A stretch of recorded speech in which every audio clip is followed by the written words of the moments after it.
warahmatullahi wabarakatuh. Perkenalkan, nama saya Aprilia Rahmawati. Saya mahasiswa semester 1 dari Prodi Bimbingan dan Konseling Pendidikan Islam, Fakultas Tarbiyah dan Keguruan.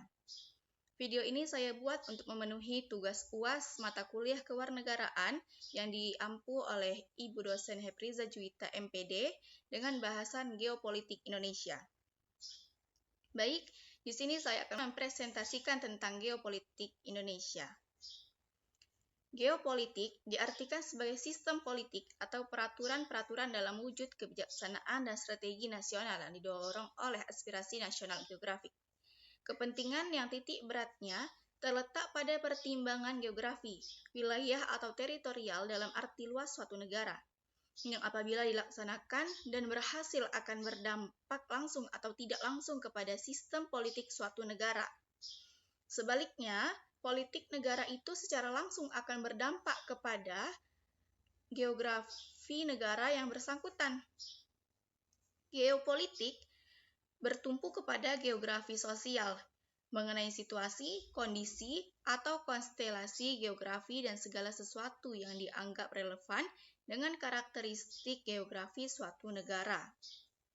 Sebagai negara kepulauan dengan masyarakatnya yang beraneka ragam, suku, budaya, bahasa, dan agama, Indonesia memiliki unsur-unsur kekuatan dan kelemahan.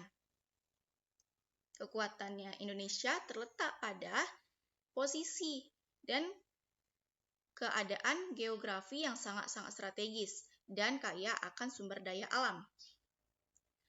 Sementara kelemahannya negara Indonesia terletak pada wujud kepulauan dan keanekaragaman masyarakat yang harus disatukan dalam satu bangsa dan satu tanah air, sebagaimana telah diperjuangkan oleh para pendiri negara ini. Dorongan kuat untuk mewujudkan persatuan dan kesatuan Indonesia tercermin pada momentum pada Sumpah Pemuda tahun 1928, kemudian dilanjutkan dengan perjuangan kemerdekaan yang puncaknya terjadi pada saat proklamasi kemerdekaan pada tanggal 17 Agustus 1945. Faktor-faktor yang mempengaruhi wawasan Nusantara itu ada dua, yaitu yang pertama, wilayah geografi. Di wilayah geografi pula, faktor-faktor yang mempengaruhi wawasan Nusantara itu ada dua. Yang pertama itu ada wilayah geografi. Di wilayah geografi pula itu meliputi asas kepulauan. Asas kepulauan ini mengandung pengertian bahwa pulau-pulau tersebut selalu dalam kesatuan utuh, sementara tempat unsur perairan atau lautan antara pulau-pulau berfungsi sebagai unsur penghubung dan bukan unsur pemisah. Yang kedua ada Kepulauan Indonesia. Bangsa Indonesia sangat mencintai nama Indonesia, meskipun bukan dari bahasanya sendiri, tetapi ciptaan orang Barat. Namun, nama bangsa Indonesia ini mengandung arti yang tepat, yaitu Kepulauan India. Dalam bahasa Yunani, Indo berarti India, dan Neos berarti pulau. Indonesia mengandung makna spiritual, yang di dalamnya terasa ada jiwa perjuangan menuju cita-cita luhur, negara kesatuan, kemerdekaan, dan kebesaran. Yang ketiga ada konsepsi tentang wilayah lautan. Saat ini Konvensi PBB tentang hukum laut mengakui adanya keinginan untuk membentuk tertib hukum laut dan samudra yang dapat memudahkan komunikasi internasional dan memajukan penggunaan laut dan samudra secara damai. Di samping itu pula, ada pula keinginan untuk mendayagunakan sumber kekayaan alamnya secara adil dan efisien.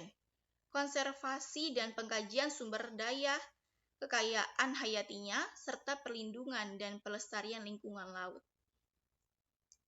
Sesuai dengan hukum laut internasional, secara garis besar, Indonesia sebagai negara kepulauan memiliki laut teritorial, perairan pedalaman, zona eksklusif, dan landas kontinen. Masing-masing itu dapat kita simpulkan, kita jelaskan. Yang pertama tadi kan negara kepulauan. Negara kepulauan itu adalah suatu negara yang seluruhnya terdiri dari satu atau lebih kepulauan dan dapat mencakup pulau-pulau lain. Yang kedua, ada laut teritorial. Laut teritorial adalah wilayah laut yang lebarnya tidak melebihi 12 mil laut diukur dari garis pangkal. Sedangkan garis pangkal adalah garis air surut terendah sepanjang pantai, seperti yang terlihat pada peta laut skala besar yang berupa garis yang menghubungkan titik-titik terluar dari dua pulau dengan batas-batas tertentu. Yang ketiga, ada perairan pedalaman. Perairan pedalaman adalah wilayah sebelah dalam daratan atau sebelah dalam dari garis pangkal. Yang keempat tuh ada zona ekonomi eksklusif atau biasa disingkat dengan Z. Z ini tidak boleh melebihi 200 mil laut dari garis pangkal. Di dalam Z, negara yang bersangkutan mempunyai hak berdaulat untuk keperluan eksplorasi, eksploitasi, konservasi, dan pengelolaan sumber kekayaan alam hayati dari perairan. Yang 5, landas kontinen suatu negara. Landas kontinen suatu negara berpantai meliputi dasar laut dan tanah di bawahnya yang terletak di luar laut teritorialnya. Kemudian yang keempat terakhir, itu ada karakteristik wilayah Nusantara. Nusantara berarti kepulauan Indonesia yang terletak di antara benua Asia dan benua Australia, dan di antara Samudra Pasifik dan Samudra Indonesia yang terdiri dari 17.508 pulau besar maupun kecil. Bila diproyeksikan pada peta benua Eropa, maka jarak antara barat dengan timur itu sama dengan jarak antara London dengan Turki, Ankara.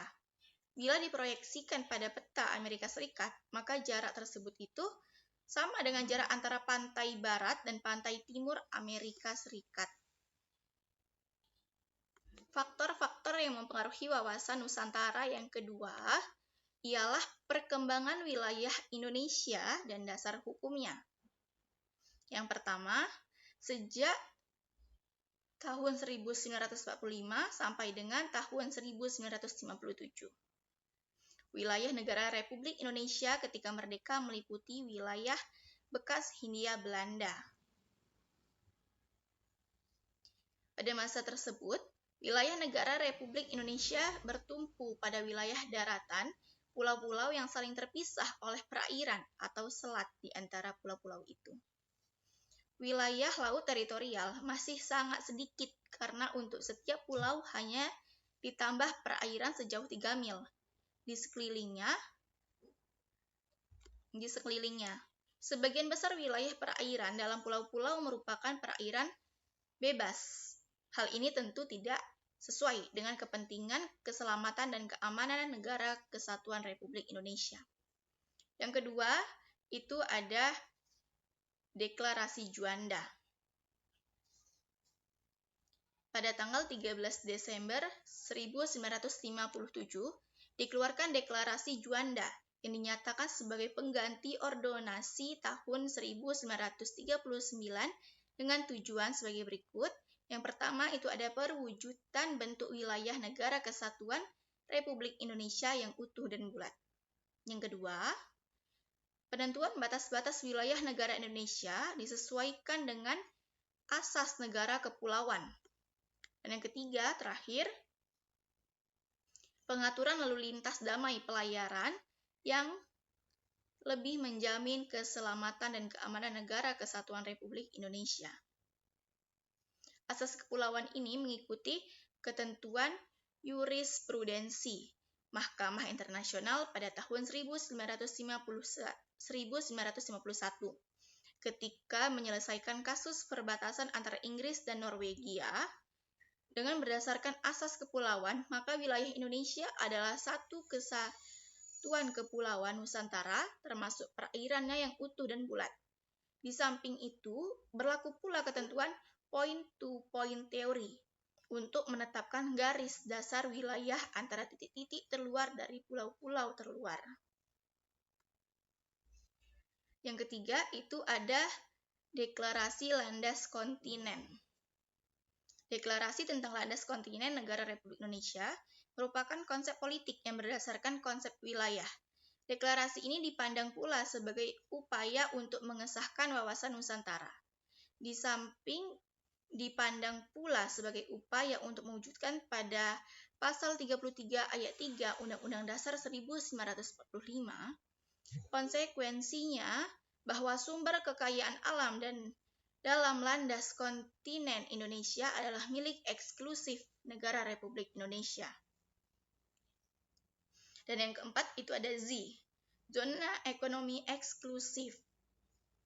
Pengumuman pemerintah negara tentang zona ekonomi eksklusif terjadi pada 21 Maret 1980.